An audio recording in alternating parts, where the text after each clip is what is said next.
In a dark room full of doors, a little dragon tries to run away.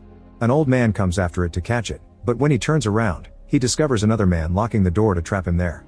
The old man tosses a ball of magic at the guy, but nothing happens. Many years later, it's a normal morning in London, but Paul is already having trouble. He oversleeps, his shoelaces break, the toaster is damaged, and he has to rush all the way to the place where he'll be having a job interview. On his way there, a strange old man called Monty cuts into chit-chat, swearing he used to know Paul some time ago. Paul doesn't recognize him and ignores him for now, hurrying to get in line. At that moment, a small dog steals Paul's scarf, so he has to chase him down an alley. Suddenly he doesn't see the dog anymore, but there's a door that says applicants, so he decides to enter. Inside a room filled with weird stuff, he finds a woman named Sophie, who seems to also be waiting for the interview while watching TV. Paul sits next to her and fails to make conversation, so he watches the TV as well to discover he missed the intro to the company. He still doesn't know what the job is, only that the company is called Wells & Co. The brochure on the table isn't helpful either and only says feeling lucky. Suddenly, laughter echoes through the room, and Mr. Tanner comes in. He dismisses another applicant before telling Paul to follow him, somehow knowing his name without asking. They take the stairs to the main office, where the boss Wells is waiting with the other members of the board, Van Spey, Judy, and Casimir. They make him a bunch of strange questions and Paul answers the best he can, but he never stops feeling confused and awkward. He's also distracted by the cracks on the wallpaper, which he thinks looks like a map of London. The others can't see it, but Wells is impressed. Unfortunately, Tanner sends him away, saying they've heard enough. When Paul leaves the building, he finds the dog holding a scarf, almost as if the animal had been waiting. Moments later, Paul gets home and is upset to hear his roommate is moving out and an argument ensues since Paul can't pay the rent alone. Suddenly a strange claw pushes a letter through the mail slot and Paul rushes to grab it, shocked to see it comes from Wells when he never gave them his address. Even more surprising is the letter saying Paul has passed the interview, which makes him celebrate. The next day, Paul goes to work with a very positive attitude. The receptionist Rosie won't tell him what the job is about either, and after gifting him a mug, she calls for Tanner, who picks up Paul and takes him through different areas in the building as he explains they're a law firm and that computers aren't allowed in here. When they reach an area that is being fixed, Tanner weirdly gets worried about a stapler on the floor and makes Paul carefully walk around it, telling him not to panic. They continue to make their way through many weird offices, like one with a giant map and lots of telephones where Paul thinks he sees Monty. They also go through one with lots of typewriters and another one with a bunch of tubes, but Paul can't tell what they're doing and Tanner won't answer his questions. Eventually Tanner takes Paul to the innermost office, where Sophie is also waiting. The two of them are now interns, and Tanner promises someone will bring them chores before leaving. Because of his nervousness, Paul keeps talking non-stop, but he's very awkward and Sophie isn't impressed. Suddenly a strange creature runs in the shadows, startling Paul out of his seat. He comes closer for a better look, he only sees a regular mouse. At that moment Rosie shows up and leaves them a bunch of maps, saying they must circle the locations containing bauxite deposits. Paul doesn't know what he is doing, but he still spends the whole morning with Sophie inspecting the maps. The duo pauses for lunchtime, and on their way downstairs, Sophie says she wants to have coffee, which is weird because moments ago she said she didn't like it. Then they bump into Judy, who brings them to a park. Suddenly, a sewer lid opens and a canister is thrown out, which Judy immediately picks up. Then she explains that the lady on the bench is reading Atonement, and when she reads about the character jumping into the fountain, Sophie needs to signal to her. Sophie can't help but ask how she can know where she's at in the book, so Judy tells her to stand in the bushes while she watches from afar. Sophie concentrates and to her shock, she finds herself seeing what the woman sees.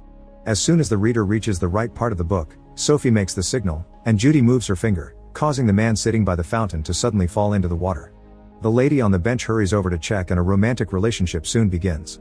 Judy praises Sophie for doing a good job, explaining that the man's parents had spent a lot of money to arrange for their son to marry the lady on the bench, but doing this way makes them believe it was destiny. A confused Paul asks what's going on, and Judy explains that Sophie is a seer, meaning she has mind powers. Then Judy finally explains exactly what the company does. It turns out that most of Wells' employees are capable of magic. They're practical wizards who use their magic to serve the clients for money. Although Sophie's an intern, she already is on a completely different level from Paul, and Judy only takes Sophie with her. Paul returns to the attic office and has a sandwich while looking at the maps. When he moves his hand to brush off the breadcrumbs, he feels a strange sensation in his palm. Curious, he begins moving his hand above the map, feeling the weird sensation and realizing changes are happening on the paper. At that moment, Wells enters the office and tells Paul to look straight ahead while continuing to feel the map with his palm. A current suddenly hits Paul's fingers, pointing to the location containing bauxite deposits. It seems that Paul also has supernatural abilities that allow him to detect where certain objects are located. Excited about this turn of events, Wells takes Paul to his own office while crossing a room full of printers. He explains that the company is critically fighting for its survival and they need a diviner to help everyone get back on track. Wells thinks Paul could be that diviner. At the office, Tanner is waiting for them, and to get Paul on his side, Wells brings up Paul's irresponsible father, saying he totally understands how it feels. Wells' own father, the original company founder, forced his son to sign a contract selling his soul to control him forever. Wells understands Paul wants to prove himself, so he gives him an important job. Paul must find a portable door, but he can't tell anybody about this mission. Paul accepts, but before he can ask for clues or details, he's kicked out. Then Paul decides to search for the door in the company building floor by floor, touching every wall, window, and door to no avail. He's suddenly interrupted by Van Spey, whose magic hair moves on its own while she speaks. She chit-chats and comes across as very friendly, but when she mentions illegal magic, her hair spells beware. After Paul leaves, the door nearby camouflages into a wall. Later at home, Paul tries to sleep only to suddenly be awakened by Casimir. His ability consists of controlling dreams, which means this isn't actually real. He wants to know why Wells hired Paul, but Paul keeps the secret as promised. Annoyed, Casimir uses magic to start bending Paul's leg, to make his teeth fall out, and his ears to grow enormous. Although this is a dream, Paul's still terrified and can't help telling him the truth. Casimir explains that the portable door could open the Bank of the Dead and gets ready to leave. Paul for a moment thinks he's waking up, but this is still a dream and he's knocked down. The next day, Sophie comes to work to find Rosie giving kisses to a stapler. Meanwhile, Paul continues searching around the company building and sees the words Bank of the Dead with an arrow spelled on the floor with stapler fasteners. Following the arrow's direction, Paul goes downstairs, and his hands quickly react to the energy on the walls, revealing some amazing artwork. Eventually he finds a dimly lit basement and a roll-up door with a message saying goblins only. Paul opens the door anyway, but inside there's just an ordinary storeroom. Before he can inspect it thoroughly, Tanner shows up and kicks him out, saying he isn't allowed in there and advising Paul to quit before something horrible happens to him.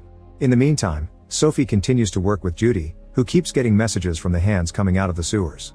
Judy explains those hands belong to goblins, who have been working with wizards for years and are capable to watch humans undetected. For today's mission, Judy makes Sophie sign a lost pet in a store so the owner can reunite with her cousin in a few days.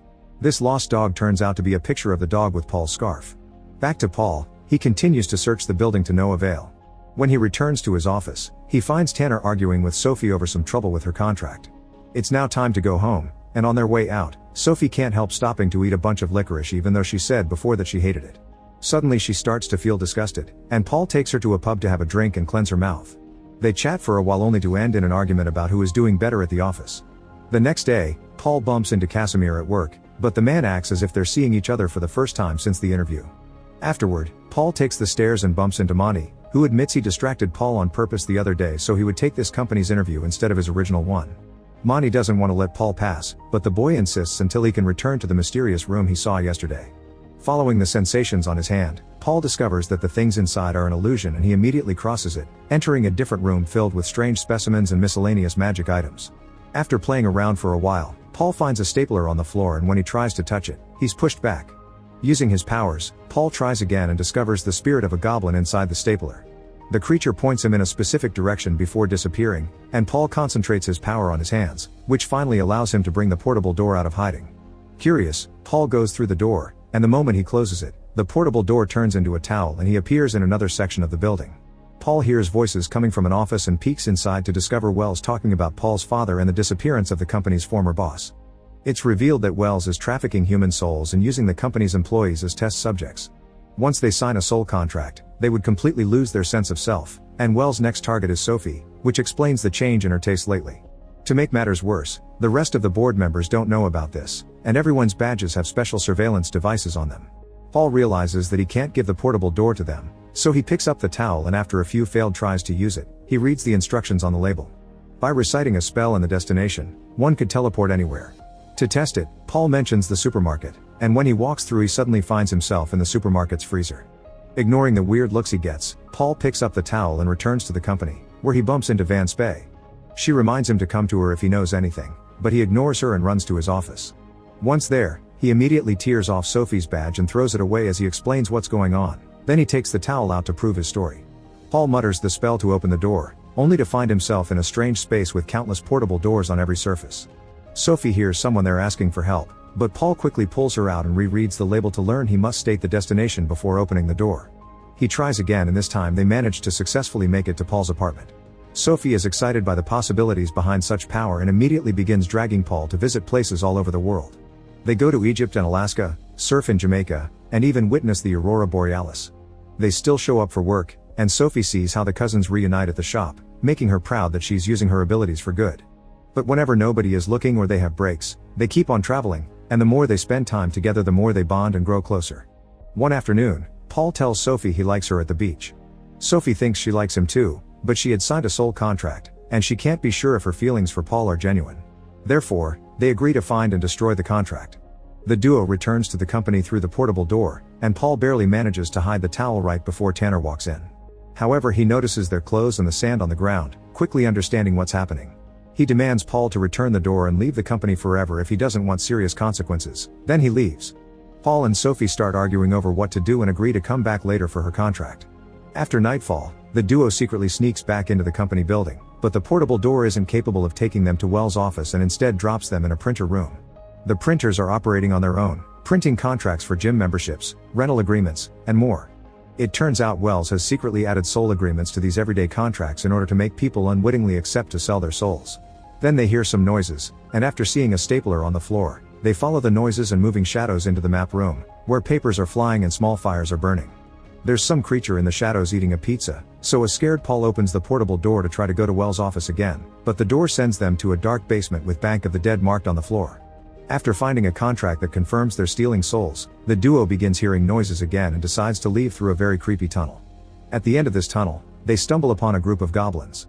Panicking, they run away and end up behind the goblins' only door, where Tanner suddenly shows up. It turns out he's a shape-shifting goblin and the leader of the goblin clan. As he scolds them for not listening to his warnings, Wells shows up as well. Wells orders Tanner and his goblins to get lost, but Tanner refuses, claiming that without the goblins' assistance, the wizards are useless.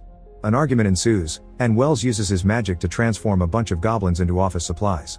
Paul and Sophie take the opportunity to open the portable door to escape, however they overlooked a rule: whoever closes the door owns it, and as a result, Wells jumps on it to reclaim control. Now the duo is trapped in the space with all the doors, and suddenly they hear a voice. It's Wells Sr.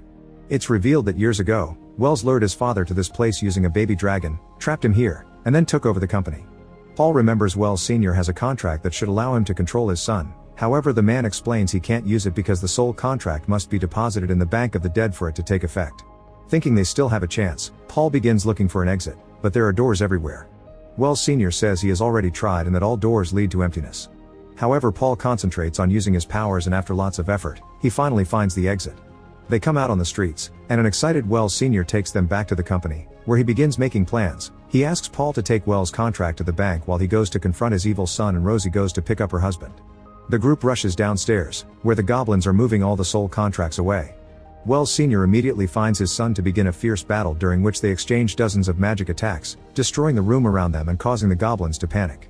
As magic energy flies all over the place, Paul and Sophie try to sneak around to retrieve the door, but Paul is knocked down and captured by a group of goblins. Sophie uses her powers to try to contact Judy for help, however the goblins charge at her. Paul is desperate to save Sophie and fences off the goblins, only to get caught in a net. At that moment, Rosie arrives with a stapler and throws it at Wells Sr., who uses his magic to hit the stapler and reveal a goblin that had been trapped inside. Then Rosie reveals her true form is also a goblin and she rushes to meet with the recently released guy, explaining the two of them are Tanner's parents. While the family has a touching moment, Wells takes the opportunity to launch a surprise attack on his father and traps him again.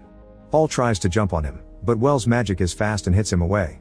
At that moment the other board members finally arrive at the scene and try to stop Wells, but he keeps them away by threatening to kill his dad. Then he traps Sophie with his magic, asking Paul to hand over his soul contract in exchange for her life.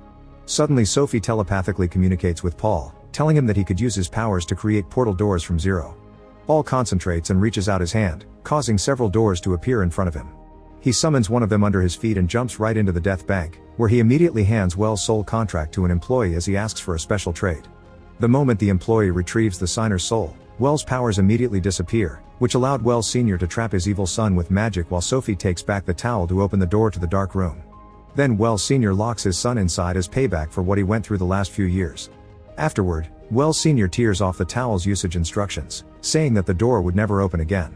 Sophie is worried about Paul, but he comes back with his own powers, and he hands Sophie her own contract, which he got in exchange for Wells. As everyone celebrates, the duo finally kisses. Then Paul grabs the towel and tosses it inside a laundry truck so nobody can gain access to it again. In the end, the board has a meeting with Sophie and Paul to offer them permanent jobs. They both accept, and using her telepathy, Sophie tells Paul that her feelings are real, so they hold hands. Meanwhile, the towel makes it to a hotel, where a maid accidentally says the spell. Make sure to subscribe and turn on notifications so you can watch more videos like this. Thanks for watching.